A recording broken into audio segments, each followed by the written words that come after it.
The digital divide is particularly significant in the Appalachian region due to several factors, like the economic situation, educational attainment, geographic isolation, aging population, and culture.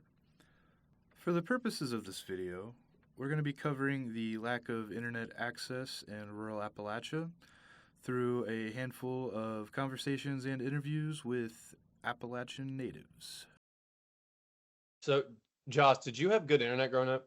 Because you're from like an urban area, right?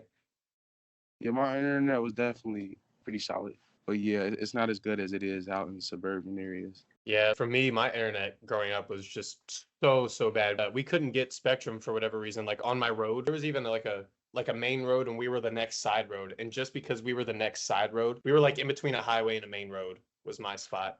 And just because we were right there, we couldn't get Spectrum, so we had to get Frontier, and our internet was just so bad. It's still like that, and I feel like in 2024 we should be in the spot where I mean, we should have it where it's not like that. And I know we're getting closer with things like Starlink, but it's too expensive. And us poor Appalachian folk can't afford that. My name is Connor, and I will be talking about the internet access that I've had. My previous internet provider was Viasat. It was the slowest ever. We'd get occasionally around 12 megabits per second on download and about 0.5 on upload. They charged us about $300 in a contract, and then it cost us an additional $300 to cut that contract. Soon after, we upgraded to Starlink. Starlink is by far the best countryside internet. We reach up to about 200 megabits on download and about 30 megabits on upload. Hi, I'm Aaron, and I've lived out here for my entire life. One of the main troubles when living in an area like this is the lack of internet access and just how troublesome it is to get it. We tried to get Frontier out here a few years back, and they wouldn't run it because the power lines that run to our house don't carry Frontier. They don't line it up that way. They would have to put poles out this way, and it would cost thousands of dollars to do so. So we had satellite internet for a while. It was HughesNet we had, and it was terrible because of data caps and everything.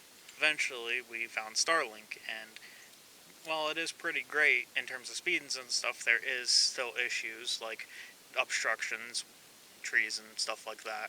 We're averaging about 100 megabytes download and about 5 upload on some days. You know, it is a struggle to get internet out here, but luckily with the increase in satellite internet providers, we've been able to see some competition in the market with stuff like Starlink that can actually provide good internet to people that live in the middle of the countryside or more rural areas. What aspects of the digital divide would you say affect the Appalachian region specifically?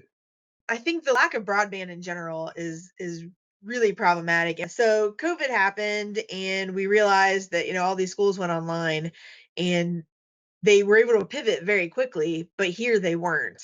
And there were still some schools like they weren't really having class on Zoom or anything at that. Like they just never had the capability to do it because so many students lived so far out that there just wasn't the option for high speed internet. And we saw people who were like sitting in library parking lots and, like going random places to get access to the internet. And I think that was a wake up call for a lot of people about how bad it is in this region. But I will also say part of the divide has to do with like technological literacy and a large portion of the population that have never had to interact with technology and everything being online now is really caused a big problem with people who have never been forced to do that before.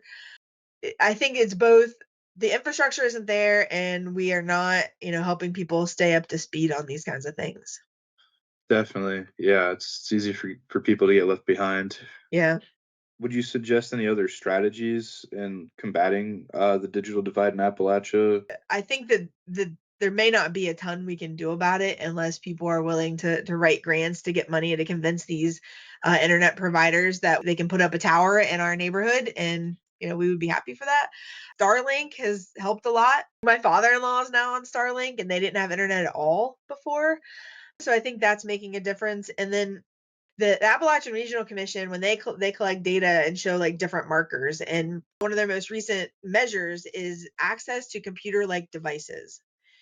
The part of Appalachia that we're in is considered North Central Appalachia, and us combined with Central Appalachia, which is like Kentucky and West Virginia, have the least amount of access to computer-like devices of anybody else in the entire region. And the region as a whole has a lot less access than the rest of the country, right? So we are have the worst Oh, wow. access The of the worst of the worst worst.